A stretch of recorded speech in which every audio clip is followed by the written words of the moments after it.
Alright guys, so I'm going to show you how to test out a bad knock sensor. There's two methods you can do this way. The first method, you can ohm it out. The second, you can ground it and then see if you're getting any AC voltage. So obviously we're going to have our scan tool.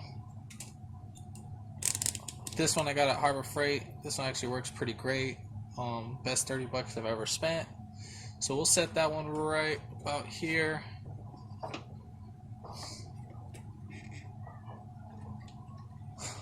Doesn't matter which lead you use. We'll use the ground on the inside. Make sure you get a good contact. And then the housing itself, you want to use the other contact point. So doesn't matter where you hook it up, as long as the whole housing itself is the ground. So right there I'm touching, but I'm not getting no signal. So that means it's still open, so there's no contacts in between that. So that would be good at this point, but still that doesn't let me know if it's still working, because sometimes I've had a bad one where it's still like the ohms would be out of spec and it'll be perfectly fine. It wouldn't be shorted. I would put it right back and I'll test it with another method, and it would still throw a code if I would to test it like this. So the other method I learned out another way how to test that from doing some research, that you would use the battery and then that you would kind of get like something that's kind of close near the sensor, and then you just kind of bang on it and see if it could convert the voltage.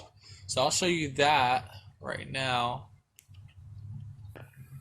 So you want to have one little test lead that goes to the ground. These guys you can actually get at Harbor Freight for a couple bucks. This works perfect for testing electrical. So you would have this one, ground or positive, doesn't matter.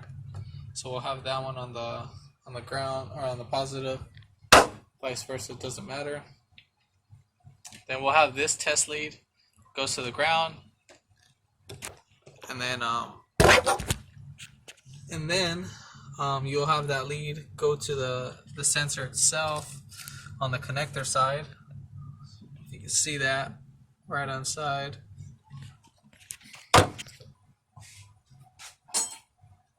Then you're going to get your wrench.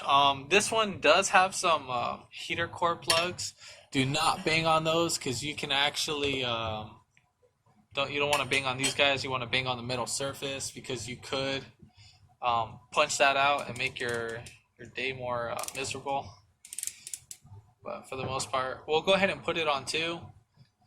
If you do erratically start seeing it move without you hitting it, then the sensor will be bad itself. If it moves like 1 or 2 ohms, that's no problem. So again, I have it on you want to have it on the AC, so it'll be a V with a little squiggly line on it. And then make sure it says AC on it. And we'll put it to 2. You want to make sure that your positive, the positive side is going to be the connector side. So this will be your positive, and then the ground will be the outside. So you want to make sure the positive side is not making no contact with any type of ground. So we'll go ahead and bang right near it.